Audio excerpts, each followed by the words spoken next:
write time period for simple pendulum, time period for simple pendulum having larger amplitudes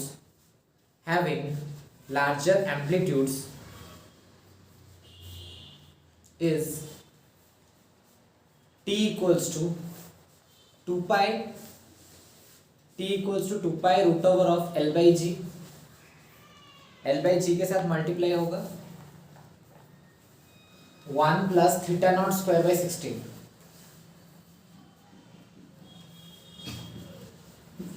याद रखना पड़ेगा इसको by 16.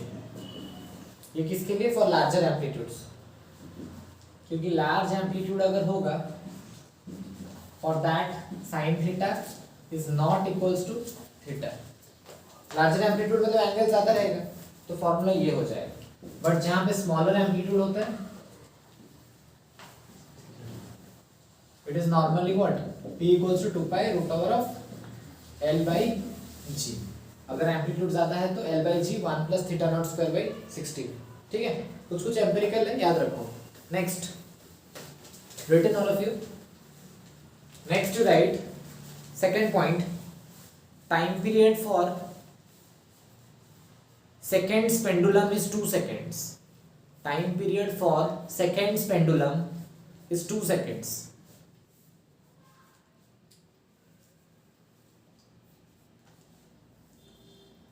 Third point, if length of pendulum is large,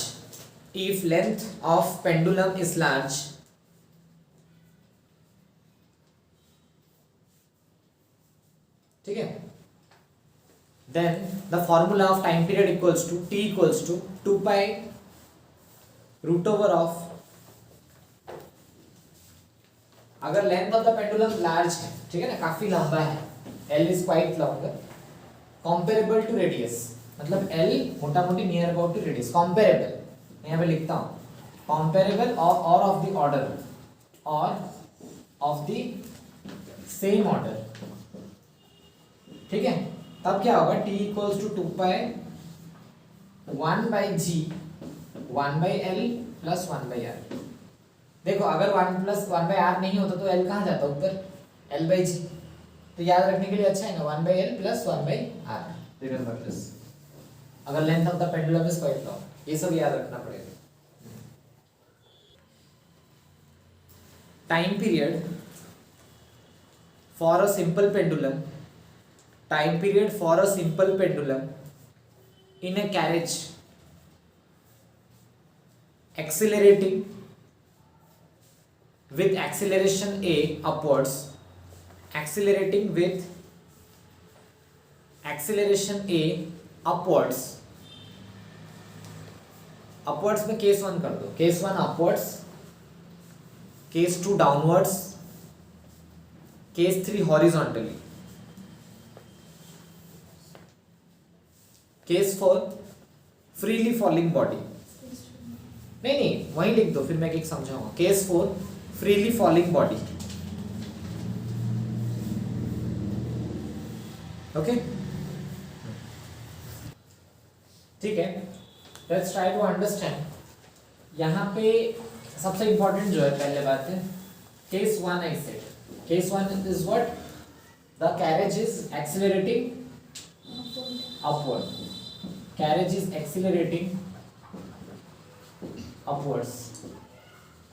ठीक, suppose एक carriage है, ये लटका हुआ है बॉब, एंड ये कैरेज एक्सेलरेट कर रहा है अपवर्ड विद एक्सेलरेशन a. ठीक, तो let us understand what is the g effective. तो ऊपर की तरफ ऐसे टेंशन तो होता ही है ना, tt, और नीचे की तरफ कौन होता है? mg. तो ज्यादा कौन होगा? t ज्यादा है, तभी तो एक्सीलरेशन है अपवर्ड है. t और mg में से ज्यादा कौन होगा? क्योंकि जो जिस तरफ एक्सीलरेट कर रहा है वो ज्यादा है. तो क्या लिखेंगे? t माइनस mg, t ऊपर mg नीचे इज इक्वल्स टू क्या है? ma. तो t इज इक्वल्स टू क्या है? ma plus mg. तो t is equals to m into a plus g. इसी को हम लोग बोलते हैं, क्योंकि हर टाइम नॉर्मल रेस्ट जब होता है बॉडी, जब रेस्ट में है आ रहा है ना फ्रेम में? हाँ, जब रेस्ट में है तब हम लोग कैसे लिखते हैं, टी और नीचे कौन होता है, mg। जब बॉडी रेस्ट में है तो डायरेक्टली क्या होता है, टी इक्वल्स टू mg। यहाँ पे रेस्ट, बॉडी एट रेस्ट है, टी इक्वल्स टू mg होता है। बट जब मूविंग है टी इक्वल्स टू क्या आ रहा है, m इंटू दिस थिंग। तो इसी को हम लोग क्या बोलते हैं, g effective. Tension equals to हमेशा कौन से फॉर्मेट में रहना चाहिए, m इंटू जी। बट जब मूविंग है बॉडी का जी इफेक्टिव ऐसा दिख रहा है, तो when body is accelerating upwards g effective is what, a plus g. तो यहाँ पे टाइम पीरियड कितना हो जाएगा, 2 pi root over of l by g effective, that is how much, 2 pi root over of l by a plus G. Understood? ऐसा question बहुत बार देता है, लिफ्ट में एक्सेलरेट अपवर्ड हो रहा है, क्या हुआ टाइम पीरियड, ठीक है। केस 2, केस 2 हम लोग ले सकते हैं, carriage is accelerating, are you understanding और नॉट, क्लियर ना? हाँ, कैरेज इज एक्सेलरेटिंग डाउनवर्ड्स, ठीक है। तो अगर नीचे की तरफ कैरेज आ रहा है, डायग्राम वापस बनाएंगे, ऐसे तो 2 टी और नीचे की तरफ mg और एक्सेलरेशन भी नीचे है, तो कौन ज्यादा होगा यहाँ पे, mg। तो क्या लिखेंगे, mg minus T is equals to ma। हमें तो t चाहिए, t को उधर ले जाओ, this is what, mg minus ma। तो t equals to m into g minus a। So now this is what, g effective. थोड़ा ध्यान में रखो, देखो कितना सिंपल है इसको समझना। अगर बॉडी ऊपर की तरफ एक्सेलरेट कर रहा है, ग्रेविटी के अगेंस्ट है, बट क्या हो रहा है, ऐड हो रहा है। जब नीचे की तरफ आ रहा है, ग्रेविटी के साथ आ रहा है, बट आंसर क्या है, हाँ। तो यहाँ पे time period will become what, 2 pi root over of l by g minus a। Understood both this cases? तीसरा और चौथा समझेंगे, जल्दी से लिखो। केस 3,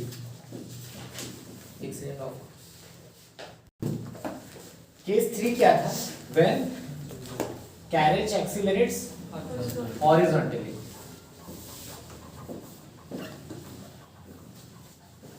अगर हॉरिजॉन्टली एक्सीलरेट कर रहा है तो थोड़ा समझो कैसा होगा। ये ऐसा है, कैरेज की तरफ जा रहा है, हॉरिजॉन्टल एक्सीलरेशन, तो स्यूडो फोर्स किस तरफ लेते हैं हम लोग, ऑपोजिट। हमेशा जिस तरफ है एक्सीलरेशन उसका ऑपोजिट में लेते हैं। तो स्यूडो एक्सीलरेशन किधर है, इधर। ग्रेविटी किधर है, नीचे। तो यहाँ पे जी इफेक्टिव क्या हो जाएगा, दोनों देखो 90 डिग्री में, तो क्या होगा, a square plus ji square plus 2 into A into G cos 90, ठीक है। बिकॉज दोनों का डायरेक्शन अपना अपना है, तो this will become what, a square plus ji square का root. So time period will become what, 2 pi root over of l by a square plus ji square का root. Understood? So this is the formula for time period where horizontal acceleration है। Case 4 was what? Freely falling body. Freely falling body. Freely falling body में G effective क्या होता है? 0. Freely falling body में G effective क्या होता है? 0. क्योंकि freely fall कर रहा है, किसी का भी acceleration कुछ है ही नहीं उसका। Freely fall का मतलब क्या? No acceleration। तो G effective is 0. तो time period is what, 2 pi root over of l by g होता है। सो यहाँ पे g इफेक्टिव की जगह 0 जब डालेंगे तो क्या आ जाएगा, anything bye 0 is what, infinity. Time period infinity मतलब नो एसएचएम। एसएचएम हो ही नहीं रहा है, मतलब इंफिनिटी टाइम लगेगा अगर एक एसएचएम होने के लिए। इसका मतलब क्या है, हो ही नहीं रहा है, कभी भी अपने वापस अपने जगह में वापस आ ही नहीं पा रहा है। मतलब एक ऑसिलेशन खत्म ही नहीं हो रहा है, तो कहाँ हो रहा है। बहुत लोग इसको सोचते हैं कि बहुत सारा हो रहा है, but that is considered as time infinity होने से no SHM। clear? जल्दी। Next all of you give heading effect of change of temperature, effect of change of temperature on the time period of a pendulum, on the time period of a pendulum, okay।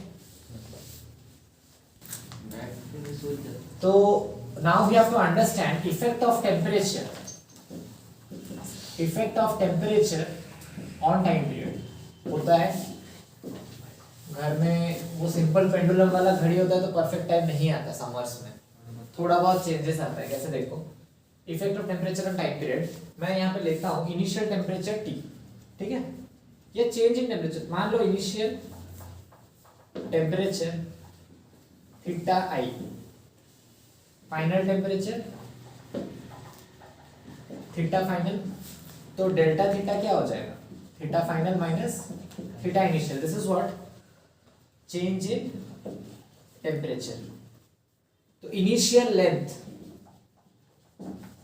Length L है मान लो pendulum का, तो final length तो कुछ अलग होगा ना, क्योंकि टेम्परेचर बढ़ा है। फाइनल लेंथ को मान लो L dash, and coefficient of expansion तुम्हें दिया हुआ है, कोफिशिएंट ऑफ एक्सपेंशन जो कि लीनियर एक्सपेंशन मतलब lengthwise, coefficient of linear expansion दिया हुआ है मान लो alpha. So how does it increase, L dash is what L plus original length जो था वो रहेगा plus L into alpha into delta theta. समझ गए, मतलब देखो 5 सेंटीमीटर का कुछ था, गर्म करने से बढ़ के लंबा हो जाएगा ना 6 सेंटीमीटर मान लो, तो कैसे है 5 सेंटीमीटर प्लस 5 इंटू अल्फा, कितना हिसाब से वो एक्सपेंड कर रहा है, जैसे बोलते हैं ना इतना एक्सपेंशन पर डिग्री सेंटीग्रेड, सोचो 2 mm पर डिग्री सेंटीग्रेड। तो अगर सोचो इनिशियली 5 डिग्री में था, अभी 10 डिग्री में है, तो कितना बढ़ा है 5 डिग्री। हम मैंने क्या बोला था 2 mm पर डिग्री सेंटीग्रेड, तो 5 डिग्री के लिए कितना 5 इंटू 2, तो वही हुआ है 5 into 2 into L length wise. Are you understanding, L plus L into alpha into delta T. अरे जैसे तुम लोग करते थे हीट चैप्टर पढ़ते थे कि नहीं, एमसी डेल्टा थीटा, सी क्या होता था amount of heat required to raise the temperature of 1 unit of mass by 1 degree centigrade। तो अल्फा भी ऐसा है, expansion of 1 unit of length by 1 degree centigrade का कोफिशिएंट ये है, तो length into alpha into delta T, ठीक है ना, जो भी राइज किया।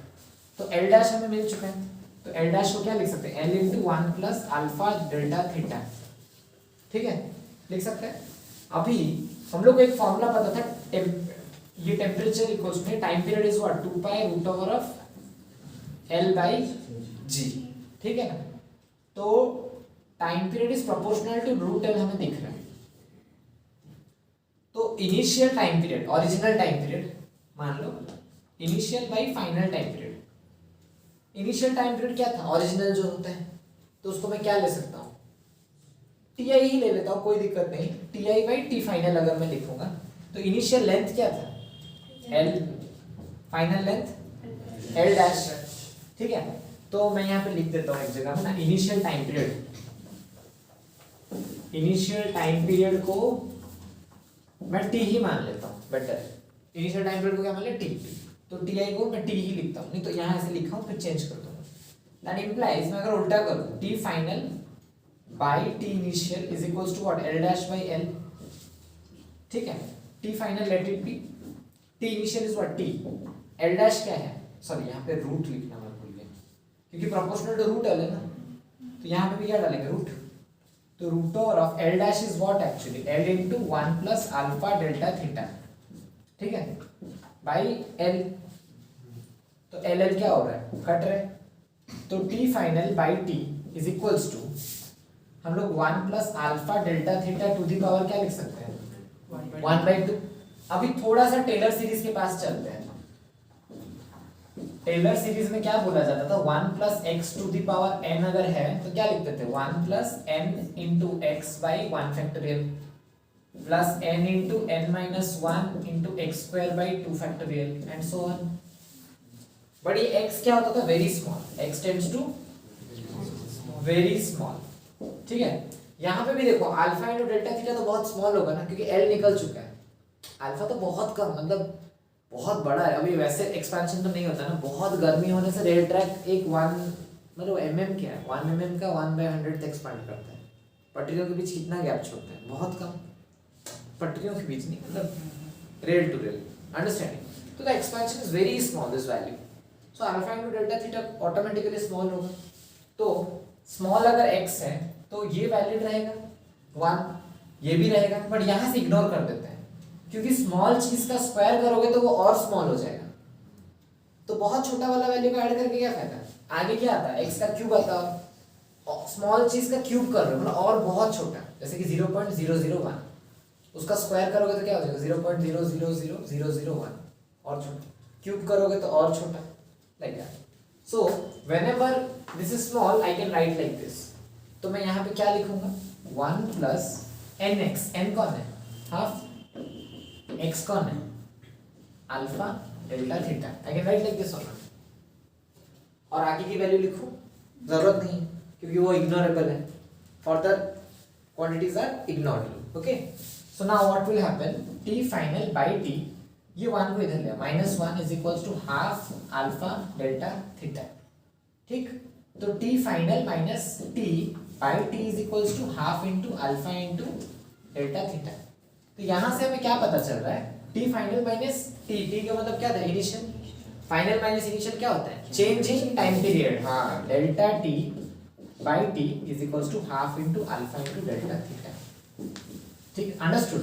तो चेंज इन टाइम पीरियड जो होगा इनिशियल टाइम पीरियड से पता लगाया जा सकता है. तुम्हें दिया होगा और bob was there, simple seconds pendulum था, तो टाइम पीरियड क्या होता है 2 सेकंड का. ठीक है, इट वाज मतलब दिया होगा linear expansion, coefficient of linear expansion of the material of the Bob is this much and temperature rises of the surrounding 100 degree. तो क्या करोगे हाफ इनटू वो into delta theta into 2 seconds कर दोगे तो डेल्टा टी आ जाएगा. What is the error in time period पूछेगा तो जो डेल्टा टी आएगा वही एरर है. अंडरस्टूड. अगर पूछेगा what is the percentage error in time period तो खाली इसके साथ इनटू 100 करना है, delta T by T into 100. तो यहाँ पे भी इनटू 100 वहाँ पे भी इनटू 100 आ जाएगा डायरेक्ट. समझ गए, न्यू कॉन्सेप्ट है. बट एक अलग तरीके का क्वेश्चन आता है एंट्रेंस में जो समझेंगे इसके बाद. पहले लिख लो इसको.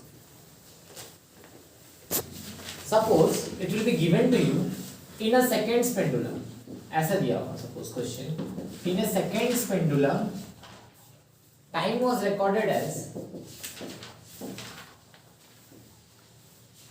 as 3 seconds.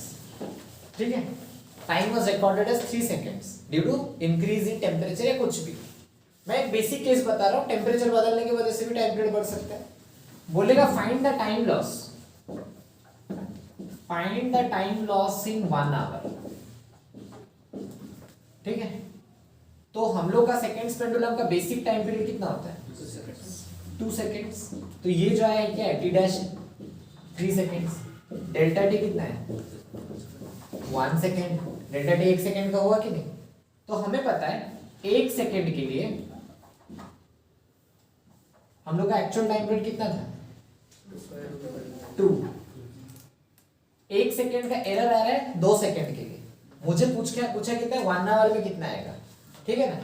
तो लॉजिकली अगर देखा जाए error for calculated time, net error in calculated time is equals to original error by this into calculated time.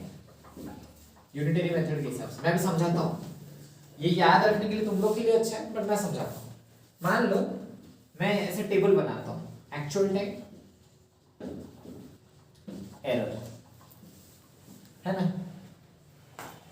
So actual time अगर 2 सेकेंड था उसमें एरर कितना था. एक्चुअल टाइम अगर 1 सेकेंड है तो एरर कितना है 1/2 सेकेंड. एक्चुअल टाइम हमें कितना 1 घंटे का पूछ रहा है. 1 घंटे का एक्चुअल टाइम में लॉस कितना है. तो 1 घंटा एक्चुअल टाइम, 1 घंटा कितना होता है 3600 सेकेंड्स है कि नहीं. तो उसके लिए कितना होगा 1/2 × 3600. समझ गए. हाँ, तो ये कितना हो जाएगा. अच्छा sorry I did a mistake. 3 seconds के लिए ना, ये 2 सेकंड्स कैसे होगा. मतलब देखो हम लोग जब 3 सेकंड हिसाब कर रहे हैं उसमें लॉस कितने का हुआ है 1 सेकंड का लॉस हुआ है कि नहीं. 1 सेकंड के लिए कितना होगा 1/3. Sorry I did a mistake. Actual को लेके कैसे करेंगे हम लोग हिसाब, क्योंकि हमारे पास घड़ी है जो कि गलत बता ही रहा है. तो गलती के हिसाब से हम लोग पता करेंगे ना कि कितना गलत टाइमिंग है. एक्चुअल के हिसाब से तो नहीं, एक्चुअल तो हमें पता था. हाँ, गलती के हिसाब से करेंगे. यही गलती होता है. देखो मेरे से भी गलती हो गई. 1200 सेकेंड. तो 1200 सेकेंड का नुकसान हुआ होगा जब हम इस घड़ी के हिसाब से 1 घंटा कैलकुलेट करेंगे. Are you understanding. तो 1200 सेकेंड लॉस या ज्यादा हो गया होगा. लॉस हुआ होगा क्योंकि हमें जब 2 सेकेंड हिसाब करना था हम गलती से 3 सेकेंड हिसाब कर रहे हैं. क्योंकि बट एक्चुअल में कितना टाइम हुआ है 2 सेकंड। अगर मेरे घड़ी में 2 सेकंड की जगह 3 सेकंड आ रहा है, तुम जो चीज 2 सेकंड में कर रहे हो मैं भी उतने ही टाइम में कर रहा हूँ, बट मेरे घड़ी में दिखा रहा है 3 सेकंड, तो मेरा लॉस है कि प्रॉफिट है? लॉस है ना। मेरे हिसाब से मैं 1 सेकंड आगे जा चुका हूँ, मैं डर रहा हूँ कि मेरा 3 सेकंड चला गया, बट एक्चुअल में हुआ 2 सेकंड है, तो मेरा 1 घंटे का नुकसान हो रहा है। जब इवेंचुअली उसके लिए मान लो 30 सेकेंड्स हुआ होगा, मेरे लिए कितना हो गया होगा? नहीं डबल कर दे रहे हो, नहीं कितना होगा? 2 सेकंड उसका घड़ी में, मेरे घड़ी में 3 सेकंड, उसके घड़ी में 10 सेकंड, मेरे घड़ी में 15, उसका 20 मेरा 30, उसका 30 मेरा 45, 45 सेकंड हुआ है। तो मेरे लिए एग्जाम, सोचो तुम लोग, मेरे को कोई बोला होगा कि आपका एग्जाम है 1 घंटे का, तो मेरे घड़ी के हिसाब से अगर मैं जाऊंगा, सोचो 45 सेकंड्स का एग्जाम है, मैं दे रहा हूँ, think I am giving exam of 45 seconds, ठीक है। Aditya is also giving the same exam, but मेरा घड़ी खराब है, ये 3 सेकंड वाला घड़ी मेरा है, उसका 2 सेकंड वाला घड़ी है। तो जब एक्चुअल में 30 सेकंड्स हुआ होगा, वो पेपर लिख रहा होगा, वो सोच रहा होगा मेरा तो और भी 15 सेकंड बचा है, मैं सोच रहा हूँ मेरा 45 सेकंड हो गया, पेपर सबमिट करके चला गया, तो मैं वहां 15 सेकंड एक्चुअली क्या किया हूँ? लूज कर लिया। ये 90% लोग सोचेंगे 15 सेकंड क्या हुआ है? गेन। ऑप्शन ए में ना लॉस नहीं लिखा होगा, ऑप्शन ए में लिखा होगा loss of 15 seconds, 1200 seconds, option B gain of 1200 seconds, option C कुछ ऐसा और, ऑप्शन बी कुछ और। Are you understanding? I have to think loss हो रहा है कि गेन हो रहा है, वो सोचना है तुम्हें। अगर जितना टाइम जो होना चाहिए उससे अगर आगे तुम्हारा घड़ी बता रहा है, मतलब तुम नुकसान में हो, क्योंकि तुम्हारे लिए तो समय सब चला जा रहा है ना, बट वो हुआ ही नहीं है, मतलब तुम तो छोड़ के चले जाओगे कोई काम को, तो लॉस किसका है? तुम्हारा। अगर पीछे हो तो गेन है तुम्हारे लिए, मतलब उसका 45 सेकंड्स हो गया होगा एक्चुअल में, बट तुम्हारा घड़ी अभी 30 सेकंड दिखा रहा है। पेपर ले जाएंगे, तुम 15 सेकंड और है सोच के लिख रहे होगे आराम से, बट वो पेपर ले जाएंगे। अंडरस्टूड? क्वेश्चन है, right, a simple pendulum of length L, a simple pendulum of length L is suspended, a simple pendulum of length L is suspended from the ceiling of a cart, from the ceiling of a cart, which is sliding, from the ceiling of a cart which is sliding without friction, which is sliding without friction on an inclined plane, on an inclined plane of inclination theta, on an inclined plane of inclination theta, full stop. What will be the time period of the pendulum? What will be the time period of the pendulum? Okay, go for it. हाँ, 15 inclined plane है जिसके ऊपर carriage है, ठीक है। तो अगर कुछ लटका हुआ है तो कैसे रहेगा? ये ऐसे है कि नहीं? बट हम लोग जब भी फॉर्मूला लिखते हैं कैसे लिखते थे? कैरेज जब रह रहा है हम लोग स्ट्रेट जी जो रहता था फॉर्मूला में वो लिखते थे, two pi root over of L by g. जो जी क्या होता था? पूरा परपेंडिकुलर रहता था लाइन के साथ। बट अभी इंक्लाइन के ऊपर जब कैरेज है तो ये कैसा हो जाएगा? बॉक्स ऐसा हो जाएगा। बट अभी इसको अगर 2 हिस्सा में बांट देंगे ऐसा करके, एक्चुअल जी इधर आ रहा है, बट ऐसे जब 2 हिस्सा में बांटते हैं तो ये क्या होता है? Theta, this one is what? G cos theta, this one is g sine theta. अगर इसको अभी सीधा करके देखेंगे तो g cos theta is actually parallel to the length. G effective हमेशा क्या होता है? Along the line of axis joining them, ठीक है ना। मतलब अगर लेंथ ऐसा है, जैसे पेंडुलम ओरिजिनल पोजीशन में ही रहे, वो मूव जैसे भी करे अपने ओरिजिनल पोजीशन के अलोंग जो ग्रेविटी उसी के अलोंग रहता है फॉर्मूला। तो यहाँ पे भी बिकॉज वो प्लेन में है तो इधर आ गया, बट एक्चुअल में रहता तो कहाँ रहता है? ऐसे। तो यहाँ पे क्या होता है? G cos theta is effective, तो t is what? 2 pi root over of l by g cos theta. बस और कुछ नहीं सोचना है, ठीक है। All of you give heading next, spring block system. Spring block system, right? Suppose a mass m, suppose a mass m is attached, suppose a mass m is attached to the free end of a massless spring, to the free end of a massless spring of spring constant K with its other end fixed to rigid support, with its other end fixed to rigid support. ठीक है, we'll determine the time period. Suppose this is the original position, अब mass is there, block of mass है, force लगा रहे हैं, force जब लगाए तो suppose ये अंदर आया, ठीक है ना, x अंदर आ गया, यहाँ से जब हम छोड़ेंगे the block will be released, the block will be released with force what, कोई एक acceleration होगा, the block will be released with force how much, m into a, force क्या होता है, mass into acceleration, ये mass है, it will accelerate outwards, ठीक है, पर हमने कितना force के साथ अंदर धकेला था, माइनस के एक्स और नॉट, जितना force के साथ हम लोग push किए थे, ठीक है ना, force applied was nothing but minus k x, and logically ये दोनों क्या होना चाहिए, same, so minus k x equals to m a, ठीक है ना, तो x by a is equals to m by k, minus m by k. हम लोग टाइम पीरियड का फॉर्मूला याद करो, मैंने लिखा निकाला था ऑलरेडी, क्या था, 2 pi root over of x by A का मॉड, या तो क्या था, थीटा बाई अल्फा, दो फॉर्मूला बताए थे ना, लीनियर में x बाई ए या तो theta by alpha. This is what in rotational dynamics. So x by a is coming what, m minus m by k, तो minus m by k का mod करेंगे तो कितना हो जाएगा, 2 pi root over of m by k. ये भी already बताया गया था स्प्रिंग के लिए, तो माँ के बोला गया था कि okay.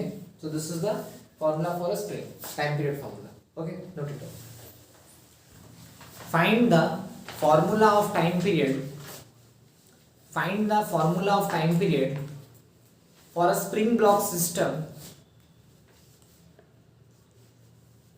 by using energy, by using energy. Okay, ये बोर्ड्स क्वेश्चन है.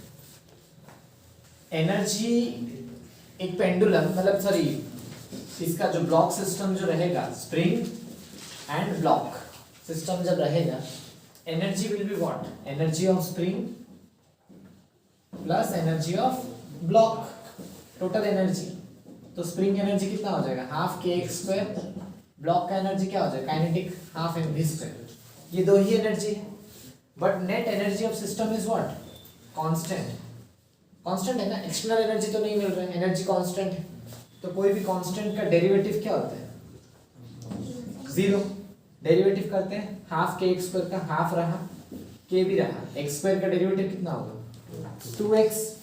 चेन रूल, अंदर x है ना, x का dx by dt, क्योंकि विद रेस्पेक्ट टू किसके साथ हो रहा है, टाइम के साथ. x स्क्वायर का हुआ, 2 आ गया है, x to the power 2 minus 1, but फिर x का तो नहीं हुआ है ना, तो x का क्या है, dx by dt, but with respect to dx होने से dx by dx होके 1 हो जाता. अंडरस्टूड. हाँ, प्लस हाफ रहेगा, m रहेगा, v स्क्वायर का क्या होगा, 2v into dv by equals to 0. So ये 2 कट गया, तो kx into dx by dt कितना होता है, v, 2 कट गया, plus mv dv by dt कितना होता है, a इक्वल्स टू 0. ठीक है. सो और कुछ देखते हैं. So kxv is equals to minus mva, v और v क्या हुआ, कट गया. ठीक है, तो x by a is equal to क्या मिला, तो टाइम पीरियड का फॉर्मूला क्या होता है, 2 pi root over of x by A का मॉड और is 2 pi root over of m by K. Easy था ना. देखिए ये कौन सा question, find the time period, find the time period for a spring block system, for a vertical spring block system. Find the time period for a vertical spring block system. Okay. Suppose I am talking about a vertical spring block system. कैसा होगा, spring block है, ये original है, ठीक है. मान लो ये length है L, length of the spring, और मास है m। After some time mass के चलते इलोंगेशन तो होगा ही ना, ठीक है ना। सपोज इलोंगेशन कुछ हुआ है, मान लो दिस इज एल ओरिजिनल, अभी स्प्रिंग बढ़ के ये मान लो एल एफ है, एल फाइनल, तो एल क्या होता है, L final minus L original. ये किसके वजह से ये एलोंगेशन हुआ होगा, due to the weight, due to what, weight. तो हम लोग क्या लिख सकते हैं, F spring is equals to weight of body, क्योंकि वेट ऑफ बॉडी के चलते ही तो एफ एलोंगेशन हुआ है ना। तो एलोंगेशन कितना है, एल, तो के इंटू एल, के एक्स के जगह क्या लिखेंगे, equals to weight m g, ठीक है।